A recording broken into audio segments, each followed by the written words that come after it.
Les services écosystémiques, des fonctions gratuites des écosystèmes au service de l'humanité.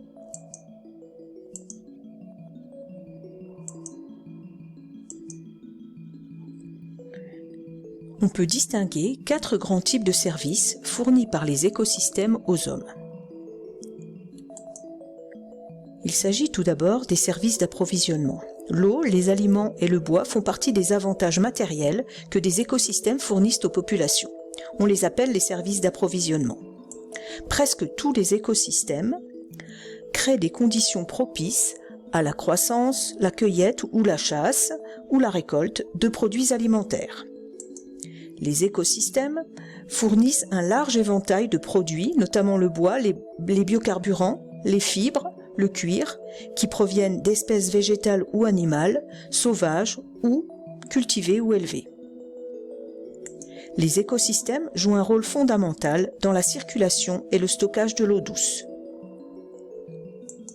Les écosystèmes naturels fournissent aussi toute une gamme d'organismes qui permettent de soigner efficacement un grand nombre de problèmes de santé. Ils sont utilisés dans la médecine traditionnelle et peuvent aussi entrer dans la préparation de produits pharmaceutiques.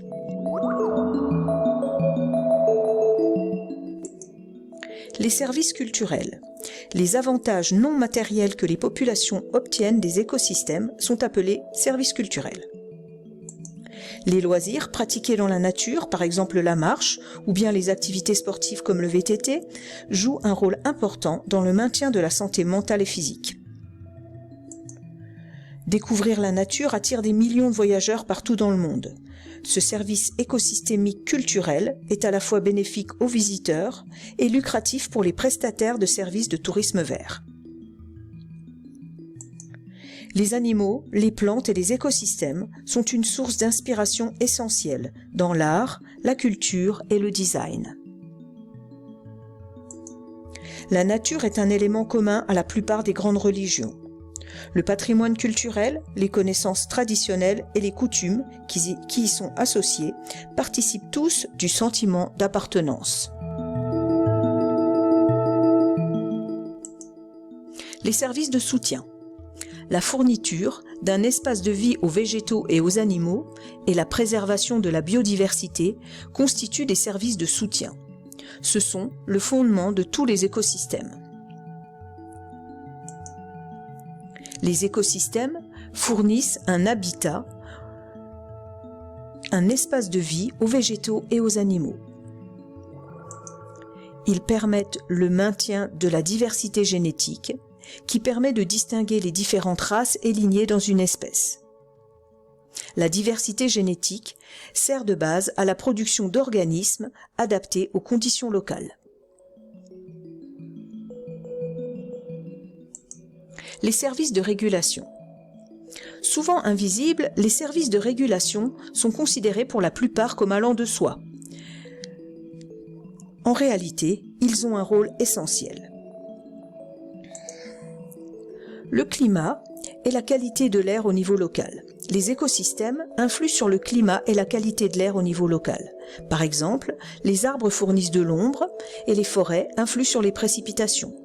Les arbres jouent également un rôle important dans la régulation de la qualité de l'air, en éliminant certains polluants de l'atmosphère.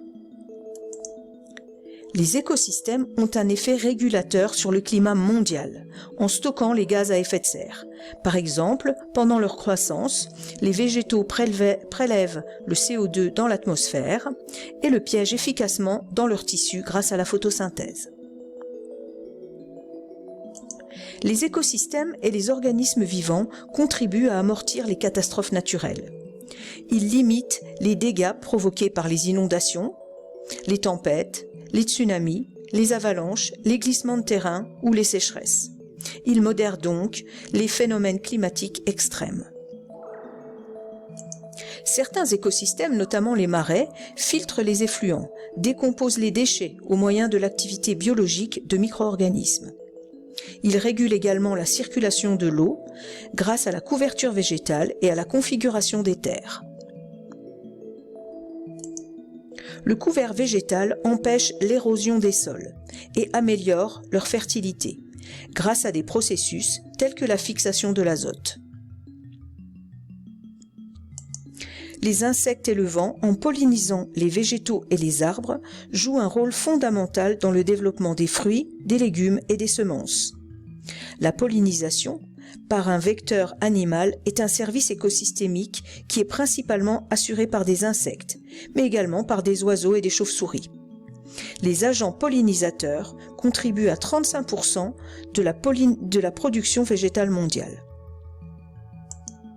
La lutte biologique est l'activité des prédateurs et des parasites dans les écosystèmes qui contribuent à la lutte contre les populations d'organismes nuisibles et à la lutte contre les vecteurs potentiels de maladies. Voici donc l'ensemble des services rendus à l'humanité par les écosystèmes.